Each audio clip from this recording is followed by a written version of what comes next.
Good morning, students. So this is the class of petroleum geology. In last class, we have covered about origin of minerals. Mineralogy. What mineralogy is? Mineralogy is nothing. In this branch of geology, we study about different composition and chemical composition of minerals, their physical properties, a part of it, their origin, their occurrence. So in this branch of geology, we study about all about the minerals. What are the different kind of minerals are there, and a part of it, their origin, their occurrence, etc. So in this branch of geology, the second question was, what is mineral? Mineral is nothing. It is a solid material of homogeneous and naturally. It is naturally occurred. It is not man-made. Okay. So we have covered the definition of what is mineralogy and what we study about minerals in this branch. Next, and after that, we have covered kind of physical identification properties like color of mineral, their texture, their luster, their cleavage and fractures, streak, specific gravity of mineral, all these kind of properties. So, in today's, we have covered all these physical identification properties in last class. So in today's class, in this mineralogy, continuing this unit of mineralogy, we are going to cover origin and formation of minerals. So how in this topic we are going to cover how the minerals are formed, how they are originated, how they are formed. Okay, so minerals are natural products in solid state, can be formed in two ways. Okay, so generally हम क्या करते हैं, जब mineral का formation हो जाता है, हम एक्सप्लोर करते हैं कोई भी टाइप ऑफ मिनरल. सो क्या होता है कि मिनरल हमें जनरली सॉलिड स्टेट में मिलते हैं. ठीक है, तो मिनरल्स क्या किस तरीके से in these kind of ways mineral can be formed. तीन तरीके हैं जिनसे मिनरल का फॉर्मेशन हो सकता है. First one is solidification, second one is metamorphism, and third one is precipitation and evaporation. So we are going to cover in this class in detail what kind of these processes are and how these processes works. Okay, so next is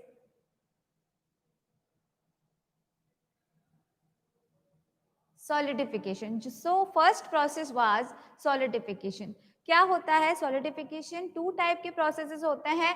first one is our crystallisation and second one is sublimation. ठीक है, तो इन दोनों में difference क्या है, ये process कैसे होते हैं और इन प्रोसेस से मिनरल का फॉर्मेशन कैसे होता है, ये हम देखेंगे.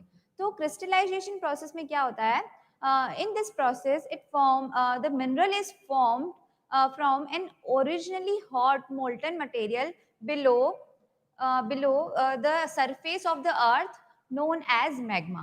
क्या होता है कि due to high temperature and pressure magma एक हॉट मोल्टन मटेरियल होता है जो मेल्टेड फॉर्म में या लिक्विड फॉर्म में रहता है अर्थ की सरफेस के नीचे, beneath the surface of the earth which is सब सरफेस. ठीक है, तो ये जब तक लिक्विफाइड हॉट मोल्टन फॉर्म में रहता है मैग्मा की फॉर्म में बिनेथ द सरफेस. ठीक है, जब इसकी किसी भी कंपोजिशन लाइक प्रेशर, टेम्परेचर या केमिकल कंपोजिशन जो इन्वायरमेंट में ये होता है, ये हॉट मोल्टन मटेरियल या लिक्विफाइड फॉर्म में होता है. ठीक है, जब तक इसकी कोई भी वेरिएबल्स यहाँ पे क्या है, pressure, temperature and chemical composition, इनमें से किसी भी वेरिएबल में इसको हम क्या कहेंगे, फिजियोकेमिकल चेंजेस. ओके, तो इनमें से किसी भी वेरिएबल में जब जब मैग्मा बीनीथ द सरफेस है, ठीक है, एक मेल्टेड फॉर्म में है ये. ठीक है, जब इनमें किसी भी इन वेरिएबल्स में जो इसका सराउंडिंग इन्वायरमेंट है, जो सराउंडिंग इन्वायरमेंट में है मैग्मा हमारा, जो प्रेशर है, टेम्परेचर है और जो केमिकल कंपोजिशन है उसका, वो सराउंडिंग इन्वायरमेंट में कोई भी वेरिएबल में अगर चेंजेस आएंगे, उस चेंज की वजह से ये क्या हो जाएगा, इसके जो कंपोनेंट्स होंगे वो क्रिस्टल्स में फॉर्म होने लगेंगे। तो जो बीनीथ द सरफेस है ये लिक्विफाइड फॉर्म में, हम इसको मैग्मा कहेंगे। अब ये मैग्मा क्या करेगा, जैसे जैसे अगर टेम्परेचर और प्रेशर में और राइज होगा तो ये सरफेस जो अर्थ की सरफेस है वहां पे एक स्ट्रक्चर फाइंड आउट करेगा जहां से ये जो एक वीक स्ट्रक्चर हो, ठीक है। अगर अर्थ की सरफेस में जैसे यहाँ पे मैग्मा है, ये ट्रेवल करेगा और फाइंड आउट करेगा कि कोई वीक पॉइंट हो और उस वीक पॉइंट के थ्रू ये क्या करेगा, एक्सप्लोड करेगा। तो जो these kind of points are called volcanoes. So when it erupted through volcanoes is called lava. जो beneath the surface है ये मैग्मा की फॉर्म में है, hot molten, it is a hot molten material। फिर क्या करेगा, ये वॉल्केनोस के थ्रू इरप्ट करेगा। इरप्ट करके ये क्या करेगा, जैसे ही अब बाहर आया ये सरफेस, सब सरफेस से बाहर आया सरफेस पे, अर्थ की सरफेस पे बाहर आते क्या होगा, इसके प्रेशर और टेम्परेचर में चेंजेस आएंगे, ठीक है। टेम्परेचर बिल्कुल जो अर्थ की बीनीथ द सरफेस है टेम्परेचर हाई होगा, बाहर आते इसको डिफरेंट एनवायरमेंट मिलेगा, प्रेशर में एकदम से चेंज आ जाएगा। तो क्या होगा, इस जो जो ये मैग्मा है इसको ये जब बाहर आ जाएगा वॉल्केनोस के थ्रू एक्सप्लोड हो जाएगा, इरप्ट हो जाएगा, उसको हम लावा कहेंगे। तो जो ये लावा है टेम्परेचर में चेंजेस की वजह से उसकी क्या होगी, कूलिंग होगी, और कूलिंग प्रोसेस की वजह से जो लिक्विफाइड फॉर्म में है ये कूल डाउन होके क्या बन जाएगा, सॉलिड की फॉर्म में। और जो सॉलिड बनेगा इस प्रोसेस के थ्रू जो सॉलिड मिलेगा वो हमारे मिनरल्स है। और ये जो प्रोसेस है, जो मिनरल्स बनने का ये प्रोसेस है, इसको हम क्या कहेंगे, क्रिस्टलाइजेशन, ठीक है। तो जो सॉलिडिफिकेशन में दो प्रोसेस थे, एक था क्रिस्टलाइजेशन और नेक्स्ट वन हम पढ़ेंगे, इसके टू टाइप्स है, तो जो नेक्स्ट वन हम पढ़ेंगे सब्लिमेशन। तो हम देखेंगे कि क्रिस्टलाइजेशन और सब्लिमेशन में क्या डिफरेंस है। तो इस प्रोसेस को हम क्रिस्टलाइजेशन कहेंगे। अब क्या होगा, जनरली जो भी मतलब 60 to 70% जो अर्थ की क्रस्ट में जो रॉक्स और जो मिनरल्स हम फाइंड आउट करते हैं वो क्रिस्टलाइजेशन प्रोसेस के थ्रू ही बने होते हैं, ठीक है। जो इसका सेकेंड प्रोसेस है वो थोड़ा रेयर प्रोसेस है, जो मोस्टली जनरली जो अकर होता है प्रोसेस वो है हमारा क्रिस्टलाइजेशन प्रोसेस। अब क्या होता है, इसके कुछ वेरिएबल्स हैं, लाइक जो मिनरल्स हैं उसको फॉर्म होने के लिए जो प्रोसेसिंग फैक्टर्स होंगे वो फैक्टर्स हैं, जो प्रोसेसिंग फैक्टर्स हैं हमारे वो क्या होंगे, CO2 carbon dioxide, sulphur dioxide, boric acid, water vapours etcetera, ठीक है। ये जो होंगे ये क्या करेंगे, ये डिफरेंट डिफरेंट कंसंट्रेशन में वहां पे उस जो लावा है हमारा वहां पे क्या होंगे, डिफरेंट डिफरेंट कंसंट्रेशन में वहां पे मौजूद होंगे। तो इनकी कंसंट्रेशन में जो वेरिएशन होगा, ये प्रोसेस फैक्टर्स क्या काम करेंगे, ये जो रिएक्शन होगी मिनरल फॉर्म की या सॉलिडिफिकेशन की जो रिएक्शन होगी उसको फास्ट कर देंगे, ठीक है, या उसमें हेल्प करेंगे, एज ए फ्यूलिंग वर्क करेंगे। तो इस इनको हम इन प्रोसेस फैक्टर्स को हम क्या कहते हैं, मिनरलाइजर्स, मिनरलाइजर्स, ठीक है, जो हेल्प करते हैं लावा से सॉलिडिफिकेशन प्रोसेस के थ्रू ये मिनरल फॉर्म होने के लिए, ठीक है। तो जो इन इन फैक्टर्स की डिफरेंट डिफरेंट कंसंट्रेशन से क्या होता है, different different kind of minerals हमें मिलते हैं। जनरली क्या होता है, इनका केमिकल कंपोजिशन ऑलमोस्ट सेम होता है, इनका जो एटॉमिक अरेंजमेंट होता है वो डिफरेंट होता है, ठीक है। तो एटॉमिक अरेंजमेंट उनका डिफरेंट क्यों होता है, और वो डिफरेंट एटॉमिक अरेंजमेंट की वजह से ये क्या होंगे, different different kind of minerals, ठीक है। तो जो प्रोसेस कंट्रोलिंग फैक्टर्स हैं वो हमारे क्या होंगे, जिनकी वजह से हमें सेम केमिकल कंपोजिशन का मिनरल होते हुए भी हमें क्या मिलेंगे, different different kind of minerals. क्यों, क्योंकि उनका एटॉमिक अरेंजमेंट डिफरेंट है, उनके एटम्स कैसे एक दूसरे से लिंक्ड हो रहे हैं, वो अरेंजमेंट डिफरेंट होने की वजह से हमें डिफरेंट काइंड ऑफ मिनरल्स मिलते हैं। तो जो फैक्टर्स हैं वो वेरी करेंगे कि हमें वेरिएशन क्यों मिलता है मिनरल्स में। तो जो important factors are there are chemical composition, जो क्या क्या एलिमेंट्स है दे वहां पे, ठीक है। सिलिका कितना है, ऑक्साइड कितना है, एल्यूमिनियम कितना है, ये डिफरेंट डिफरेंट एलिमेंट्स है। तो उनकी केमिकल कंपोजिशन में कौन से एलिमेंट का कितना कंसंट्रेशन है ये डिपेंड करेगा कि क्या हमें कौन से टाइप का हमें मिनरल मिल रहा है, ठीक है। नेक्स्ट है relative concentration of different components. तो अब जो भी ये कंपोनेंट्स रहेंगे उनका डिफरेंट मिनरल्स का बनने में क्या फैक्टर रहेगा कि उनकी कंसंट्रेशन अलग अलग रहेगी। जैसे कि कुछ की जैसे सोडियम है एलिमेंट है उसकी 20% है, दूसरे मिनरल में उसकी 30% हो जाएगी। सिलिका एलिमेंट की किसी में 70% है, अगर दूसरे में 85% है। तो इस तरीके से जो रिलेटिव कंसंट्रेशन है वो डिफरेंट होगी और इस रीजन से हमें क्या मिलेंगे, डिफरेंट काइंड ऑफ मिनरल्स। ठीक है। तो तीसरा जो फैक्टर है original temperature of the melt and it's viscosity. जो मेल्टेड फॉर्म में रहेगा उसको हम क्या कहेंगे, मैग्मा। ठीक है। तो वो कौन से इन्वायरमेंट में है, उस इन्वायरमेंट में उसका ओरिजिनल टेम्परेचर क्या है प्लस उसकी विस्कोसिटी क्या है, ये सारे फैक्टर्स डिपेंड करेंगे किस में। जैसे हाई, अगर हाई विस्कस है तो उसको सरफेस में इरप्ट होने में टाइम लगेगा, उसकी कूलिंग में टाइम लगेगा।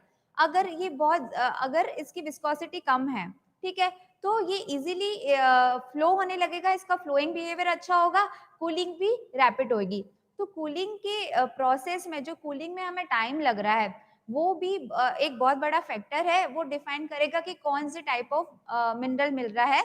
और इस ये जो प्रोसेस होगा वो किसके थ्रू होगा, क्रिस्टलाइजेशन प्रोसेस के थ्रू। ठीक है। सो रेट ऑफ कूलिंग मैंने एक्सप्लेन कर दिया है कि रेट ऑफ कूलिंग कैसे इसको डिफाइन करेगा, इसकी विस्कोसिटी पे कैसे फर्क पड़ेगा।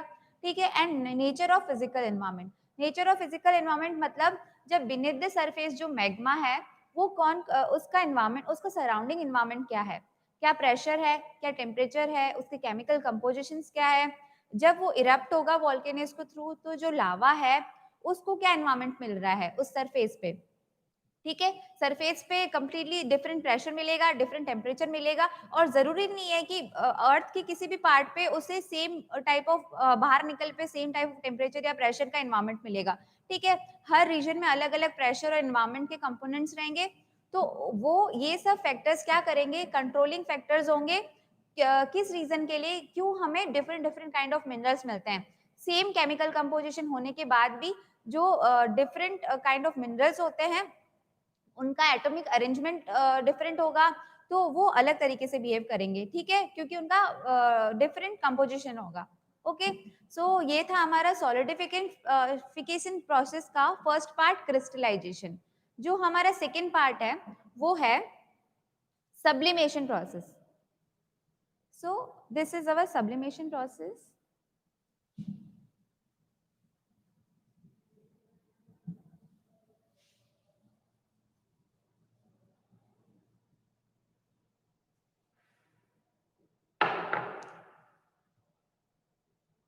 Why there are only 4 students alive?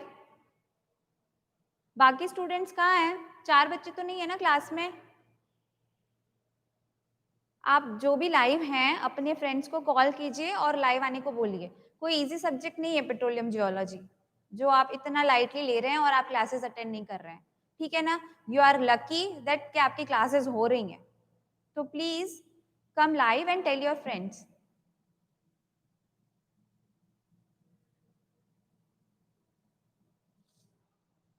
So next जो हमारा प्रोसेस है वो है sublimation process. Tell your friends कि वो लाइव आए, क्लास ज्वाइन करें। ठीक है। और जो भी डाउट्स है वह आप अपनी कमेंट बॉक्स में अपनी क्वेरीज को कमेंट कर सकते हैं। ठीक है। तो फर्स्ट प्रोसेस हमने कवर कर दिया, हमारा क्रिस्टलाइजेशन प्रोसेस था। सेकेंड प्रोसेस क्या होगा, सब्लिमेशन प्रोसेस। क्रिस्टलाइजेशन और सब्लिमेशन प्रोसेस में डिफरेंस क्या है? डिफरेंस क्या है कि from this process takes place from gaseous state directly, generally because of rapid cooling. अब क्रिस्टलाइजेशन प्रोसेस में क्या हो रहा था, एक मेल्ट लिक्विफाइड फॉर्म में एक मटेरियल था जो कि मैग्मा था और वो वॉल्केनोस के थ्रू इरप्ट होके लावा की फॉर्म में उसकी सॉलिडिफिकेशन हो रही थी। ठीक है। लेकिन इसमें क्या हो रहा है, इसमें लिक्विफाइड मेल्टेड मटेरियल नहीं है, इसमें क्या हो रहा है, गैसियस स्टेट में एक मटेरियल है और गैसियस स्टेट में वो डायरेक्टली सॉलिडिफिकेशन हो रहा है उसका, वो गैसियस स्टेट से डायरेक्ट सॉलिड की फॉर्म में जा रहा है। क्यों? क्योंकि रैपिड कूलिंग की रीजन से बहुत जल्दी अगर उसका टेम्परेचर चेंज मिलेगा उसको, ठीक है, और उसकी लो विस्कोसिटी है, गैस की जनरली लो बहुत ज्यादा लो विस्कोसिटी होती है, तो रैपिड कूलिंग की वजह से एकदम से टेम्परेचर चेंज की वजह से गैसियस स्टेट में जो हमारे मिनरल्स होंगे वो डायरेक्ट सॉलिडिफाइज हो जाएंगे, ठीक है। सॉलिडिफिकेशन, तो जो गैसियस स्टेट से सॉलिडिफाई होने का प्रोसेस है ड्यू टू रैपिड कूलिंग, जो मिनरल्स हमें बनेंगे इस प्रोसेस को क्या कहते हैं हम, सब्लिमेशन प्रोसेस, ओके। जो मिनरल्स बनेंगे उसको हम सब्लिमेट्स भी कहते हैं जनरली, ठीक है। So in most of the cases these hot gases escape to the atmosphere. जो बहुत ज्यादा हाई टेम्परेचर इन्वायरमेंट में जो हॉट गैसेस प्रेजेंट होती है बिनेथ द सरफेस, जो सब सरफेस एरिया होता है अर्थ का, वो हॉट गैसेस वॉल्केनोज के थ्रू, जनरली एक्टिव वॉल्केनोज होते हैं, सॉरी, जनरली जो एक्टिव वॉल्केनोज होते हैं, अभी भी बच्चे लाइव नहीं आए, ओनली 5 या 6 बच्चे देख रहे हैं। Where are the other students? Please call your friends to come live. Okay. Generally क्या होता है, जो हॉट गैसेस होती हैं वो क्या होंगी, एक्टिव वॉल्केनोज के थ्रू, जो हाईली एक्टिव या बहुत वीक फॉर्मेशन होता है उस उन वॉल्केनोज के थ्रू इरप्ट होंगी, ठीक है। वो वॉल्केनोज के थ्रू इरप्ट होके टेम्परेचर में एकदम से चेंज आया, बहुत हॉट गैसेस हैं, इन्वायरमेंट जो बिनीथ द सरफेस है, टेम्परेचर बहुत ज्यादा हाई था, बिल्कुल ये हॉट गैसेस जो एटमॉस्फेयर में आते ही क्या होगा, इनको एकदम से टेम्परेचर चेंज मिला इन गैसेस को, या एटमॉस्फेयर में इरप्ट हुई, ठीक है। और ये डायरेक्टली गैसियस फॉर्म में गैसियस फॉर्म से सॉलिडिफिकेशन की स्टेट में चली जाएगी, ये सॉलिड बन जाएगी, और सॉलिड क्या होगा, हमारे डिफरेंट काइंड ऑफ मिनरल्स।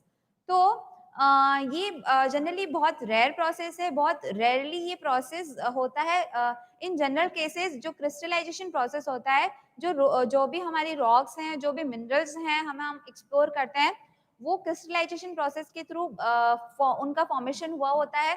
और sublimation process is a very rare process. Example of this process is sylvite, which is KCl, ठीक है। So till this we have covered the first process, solidification. Solidification के दो parts थे, crystallization and sublimation. अब जो तीसरा जो second case था वो हमारा क्या है, metamorphism. Metamorphism में क्या होता है, it involves change of composition of an originally formed minerals due to a change in pressure, temperature और chemical environment. क्या होता है कि कोई भी मिनरल बना हुआ है, ऑलरेडी ओरिजिनली ये फॉर्म्ड है, एक मिनरल का फॉर्मेशन हो चुका है, उस मिनरल के, वो मिनरल किसी टेम्परेचर, उसका जो सराउंडिंग इन्वायरमेंट होगा, उस इन्वायरमेंट में क्या क्या कंपोजिशंस होंगे, क्या क्या वेरिएबल्स होंगे, वो हैं प्रेशर, टेम्परेचर और केमिकल इन्वायरमेंट। तो वो जो मिनरल जिसका फॉर्मेशन हो चुका है, उसमें जो वेरिएबल्स या उसका सराउंडिंग इन्वायरमेंट होगा, उसमें ये जो 3 फैक्टर्स हैं, इनमें से किसी एक में भी चेंज की वजह से क्या होगा, उस मिनरल का फिर से फॉर्मेशन होगा। मीन्स उसका क्या होगा, उसमें कुछ चेंजेस आएंगे, ठीक है। इस प्रोसेस को हम रिक्रिस्टलाइजेशन भी कहते हैं। जो क्रिस्टलाइजेशन के थ्रू जो मिनरल्स सॉलिड फॉर्म में हमें मिल गए, ठीक है, उनका जो सराउंडिंग इन्वायरमेंट है उसमें प्रेशर या टेम्परेचर या किसी भी केमिकल इन्वायरमेंट में या कंपोजिशन में चेंज हुआ, लाइक एसिड गैसेस आ गई या कुछ भी हुआ, तो उन वाटर वेपर, एसिड गैसेस, ये जो केमिकल इन्वायरमेंट का वर्क करेंगे, एक भी कंपोजिशन में चेंज हुआ तो क्या होगा कि जो ऑलरेडी फॉर्म्ड मिनरल है उसमें क्या होंगे, उसकी फिजिकल या केमिकल कंपोजिशन में चेंजेस आ जाएंगे। इस प्रोसेस को हम रिक्रिस्टलाइजेशन भी कैसे कहते हैं, और ये प्रोसेस क्या कहलाता है, मेटामॉर्फिज्म प्रोसेस। जनरली जनरली ये इग्नियस रॉक्स के थ्रू होता है। जो इग्नियस रॉक्स में क्या होता है, पहले से फॉर्म्ड रॉक्स होंगी, ठीक है, उन रॉक्स में की फिजिकल और केमिकल प्रॉपर्टीज में चेंजेस आते हैं इन वेरिएबल्स की वजह से, तो उनका वापस फॉर्मेशन होगा। ओरिजिनली फॉर्म रॉक से का फिर से फॉर्मेशन हुआ और उसकी फिजिकल प्रॉपर्टीज में चेंजेस आए, तो इन चेंजेस को हम क्या कहेंगे, इस चेंजेस की के प्रोसेस से जो फिर से जो हमें मिनरल मिला, उस प्रोसेस को हम मेटामॉर्फिज्म कहेंगे, ठीक है। तो जो मेटामॉर्फिज्म को हम क्या कहेंगे, क्रिस्टलाइजेशन भी कह सकते हैं। क्रिस्टलाइजेशन की प्रोसेस के थ्रू हमें पहले मिनरल मिला और फिर उसका फिर से उसकी फिजिकल चेंजेस में क्या होगा, मिनरल की फिजिकल या केमिकल कंपोजिशन में चेंज हुआ, उसके एटॉमिक अरेंजमेंट में चेंज हुआ, इन इन्वायरमेंट में चेंज होने की वजह से।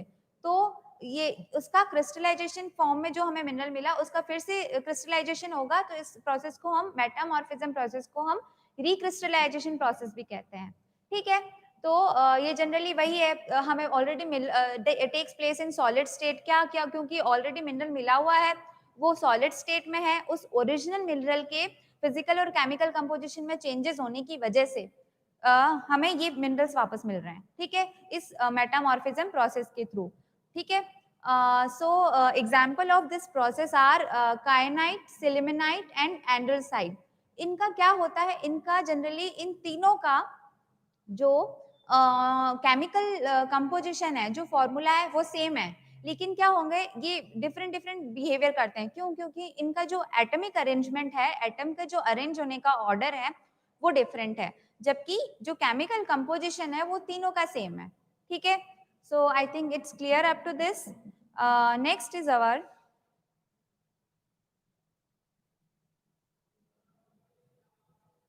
This is the third process. First क्या था? सॉलिडिफिकेशन। सॉलिडिफिकेशन की टू टाइप्स थे, क्रिस्टलाइजेशन एंड सब्लिमेशन।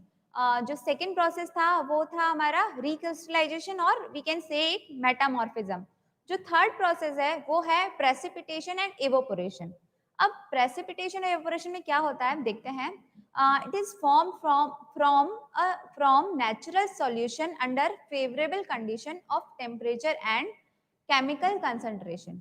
क्या होते हैं इसको हम कुछ नेचुरल सॉल्यूशंस होते हैं। जो सॉल्वेंट है, हमारा जो वाटर है वो बहुत अच्छा सॉल्वेंट है। ठीक है, ये इसको हम नेचुरल सॉल्वेंट या सॉल्यूशन भी कह सकते हैं। तो जो वाटर है वो सरफेस या सब सरफेस में जो रॉक्स में जो क्रैक्स या फ्रैक्चर्स होंगी उनके थ्रू पास होगा। फ्रैक्चर्स या रॉक्स या सरफेस पे पास हुआ। ठीक है, तो जो वाटर है वो बहुत अच्छा सॉल्वेंट है। बहुत अच्छा सॉल्वेंट होने के मतलब कि जो भी केमिकल कंपोनेंट्स या एलिमेंट्स इसके कांटेक्ट में आएंगे ये खुद में उसको डिसॉल्व कर लेगा। That's why we are calling it a good solvent. तो जो वाटर है वो ट्रेवल करेगा। ठीक है, रॉक से ट्रेवल करेगा, फ्रैक्चर से ट्रेवल करेगा, जो भी क्रैक्स हैं सरफेस और सब सरफेस पे। तो ट्रेवल करने की वजह से क्या होगा, उन रॉक्स में जो भी केमिकल एलिमेंट्स या कंपोजिशंस होंगे उन एलिमेंट्स को ये खुद में डिसॉल्व कर लेगा वाटर। ठीक है, तो वाटर ने इसमें डिसॉल्व कर लिया, फिर क्या होगा, जो वाटर किसी भी स्ट्रीम लाइक रिवर, पॉन्ड्स या इस तरीके की स्ट्रीम में जाके इकट्ठा हो जाएगा।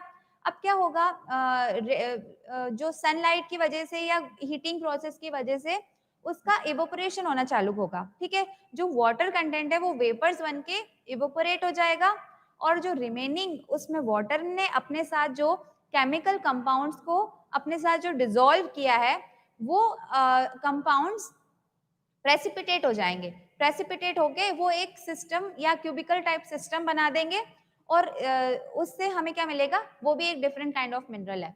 तो ये जो हमारा थर्ड प्रोसेस था मिनरल फॉर्मेशन का वो है प्रेसिपिटेशन एंड इवोपोरेशन। इसका बहुत अच्छा एग्जांपल है सॉल्ट। सॉल्ट को क्या करेगा, वाटर खुद में सॉल्ट को डिसॉल्व करके रखता है। ओशियन में, रिवर्स में, लेक्स में जो सॉल्ट कंटेंट होता है वाटर का वो बहुत हाई होता है, क्योंकि सॉल्ट इसमें डिसॉल्व रहता है वहाँ की जो इन्वायरमेंट की वजह से, लाइक प्रेशर और टेम्परेचर की वजह से। लेकिन जब इन इन्वायरमेंट में चेंज आया, ठीक है, वाटर ने खुद में डिसॉल्व कर रखा है, इस इन्वायरमेंट में चेंज आते ही वो एक वाटर एक जगह पे इकट्ठा हो गया। ठीक है, उसकी वजह से इवोपरेशन होना चालू हो जाएगा, वाटर वेपराइज हो जाएगा। लेकिन जो इसमें सॉल्ट कंटेंट था वो प्रेसिपिटेट बन के वहां पे जमा हो जाएगा। तो उसको एक जनरली क्या होता है, ये क्यूबिक सिस्टम फॉर्म करता है। तो जो सॉल्ट है वो इसका बहुत एग्जाम्पल है। जो इस प्रोसेस से जो मिनरल्स फॉर्म होने का, सॉल्ट भी हमारा एक मिनरल है। ठीक है, इसको हैलाइट कहते हैं हम जनरली। और जो एनहाइड्रेट और जिप्सम है इनका केमिकल फॉर्मूला होता है कैल्शियम सल्फेट, और जो जिप्सम है उसको कैल्शियम CaSO4.2H2O। ठीक है, तो ये भी एक एग्जाम्पल है इस प्रोसेस के थ्रू बनने का। जो प्रेसिपिटेशन और इवोपोरेशन प्रोसेस है इसके थ्रू हमारे एनहाइड्रेट जिप्सम भी बनता है, और सॉल्ट से हम इसको इजीली समझ सकते हैं कि ये प्रोसेस कैसे वर्क करेगा। ओके, सो यहाँ तक हमने कवर कर लिया ओरिजिन एंड फॉर्मेशन कैसे होता है मिनरल्स का। ओरिजिन और फॉर्मेशन हमने देख लिया, उसके तीन प्रोसेस थे। सॉलिडिफिकेशन, सॉलिडिफिकेशन के दो पार्ट थे, क्रिस्टलाइजेशन और सब्लिमेशन। उसके बाद में जो सेकेंड प्रोसेस था वो क्या था, मेटामॉर्फिज्म। मेटामॉर्फिज्म में क्या होता है, ओरिजिनली जो रॉक फॉर्म हो गई है उसका रिक्रिस्टलाइजेशन होगा, उसमें फिर से फिजिकल चेंजेस आएंगे या एटॉमिक अरेंजमेंट में चेंजेस आएंगे टेम्परेचर, प्रेशर और केमिकल कंपोजिशन में डिफरेंस की वजह से। तो उससे जो फिर से एक मिनरल सॉलिड स्टेट में हमें मिला हुआ है और उसमें चेंजेस की वजह से हमें एक नया मिनरल मिल रहा है, वो प्रोसेस था हमारा मेटामॉर्फिज्म। और जो थर्ड प्रोसेस था वो था प्रेसिपिटेशन एंड इवापोरेशन। ठीक है, इसमें जो बहुत अच्छा सॉल्वेंट, जो नेचुरल सॉल्वेंट्स होता है which is generally water, it's a very good solvent. So उन सॉल्वेंट की वजह से different different kind of minerals हमें मिल सकते हैं प्रेसिपिटेट होके। ठीक है, so next our topic is rock forming minerals. So we are more interested in rock forming minerals क्योंकि जो भी हमें क्रूड ऑयल या हाइड्रोकार्बन फ्यूल्स मिलेंगे वो क्या बनेंगे, रॉक फॉर्मिंग मिनरल्स में ही मिलेंगे। हमें रॉक्स में ही एक्सप्लोर करना होता है, तो हमें डिफरेंट डिफरेंट कितने टाइप की रॉक्स होती हैं, किस टाइप की रॉक में हमें फ्यूल मिल सकता है, इस रीजन से हम ये जो ब्रांच है उसकी स्टडी कर रहे हैं। ठीक है, ये इंपॉर्टेंट है इस ब्रांच का हमारे पेट्रोलियम इंजीनियरिंग में। तो जो रॉक फॉर्मिंग मिनरल्स है वो क्या है, a few minerals from a great bulk of the rocks of the crust of the earth. क्या होता है, कुछ फ्यू मिनरल्स हैं, like there are around in hundreds of minerals are there which are forming rocks, they are called rock forming minerals. जो rocks, जो layers, जैसे earth का जो सरफेस है, different different kind of rocks होंगी different structures में। तो जो रॉक्स जो बन रही है, जिन मिनरल से जो रॉक्स बन रही है, वो मिनरल को हम क्या कहते हैं, रॉक फॉर्मिंग मिनरल्स। ये जनरली हंड्रेड्स में होते हैं, a few hundreds are there, rock forming minerals are present there which are studied till this date. और जनरली इन केस हम लोग अराउंड 25-26 मिनरल्स की स्टडी करते हैं, जो मेनली जो रॉक फॉर्मिंग मिनरल्स हैं। ठीक है, जो जनरली ज्यादा अमाउंट में अर्थ की क्रस्ट में प्रेजेंट है। ठीक है, तो जो इन मिनरल्स को जो रॉक बनाते हैं उनको हम क्या कहेंगे, रॉक फॉर्मिंग मिनरल्स। तो जो रॉक फॉर्मिंग मिनरल्स के एग्जांपल्स हैं वो है मतलब ये मोस्ट important ग्रुप्स हैं जिसमें as a petroleum engineer we are more interested in, these are silicates, oxides and carbonates. ठीक है, इसके अलावा भी कुछ ग्रुप्स हैं, सिलिकेट्स के अलावा फेल्सपार ग्रुप है, एम्फीफॉल ग्रुप है,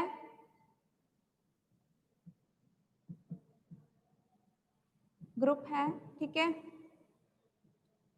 माइका है, माइका ग्रुप। सो इसके अलावा ये जो डिफरेंट डिफरेंट ग्रुप्स हैं इन सब की हम डिटेल में नेक्स्ट क्लास में स्टडी करेंगे। हम इन ग्रुप्स का जो केमिकल कंपोजिशन है, इनका ओरिजिन है, इनका जो एटॉमिक स्ट्रक्चर का बिहेवियर है, वो हम डिटेल में नेक्स्ट क्लास में कवर करेंगे। ओके, सो आज की क्लास में हमने रॉक फॉर्मिंग मिनरल्स क्या होते हैं ये जस्ट स्टार्ट कर दिया टॉपिक, और जो रॉक फॉर्मिंग मिनरल्स है वो नेक्स्ट क्लास में डिटेल में कवर होगा। और उससे पहले हमने अब तक मिनरोलॉजी की ब्रांच में व्हाट इज मिनरल वो कवर कर लिया। उसके अलावा हम फिजिकल प्रॉपर्टीज हम कैसे आइडेंटिफाई कर सकते हैं वो सब हम कवर कर चुके हैं। और उसके बाद आज की क्लास में हमने कवर किया origin and formation of mineral, क्या क्या डिफरेंट टेक्निक्स हैं या प्रोसेस है जिससे मिनरल का फॉर्मेशन होता है और कहाँ कहाँ हमें ये मिल सकते हैं। ठीक है, तो और ये टॉपिक था रॉक फॉर्मिंग मिनरल्स, वो वाले मिनरल्स जो रॉक बनाते हैं बेसिकली। ठीक है, तो ये जनरली कुछ मिनरल्स हैं उनके बारे में हम स्टडी करेंगे डिटेल में नेक्स्ट क्लास में। ठीक है, नेक्स्ट क्लास में ही मैं सारे मिनरल्स कवर करूंगी, so kindly please be attentive in next class. Thank you.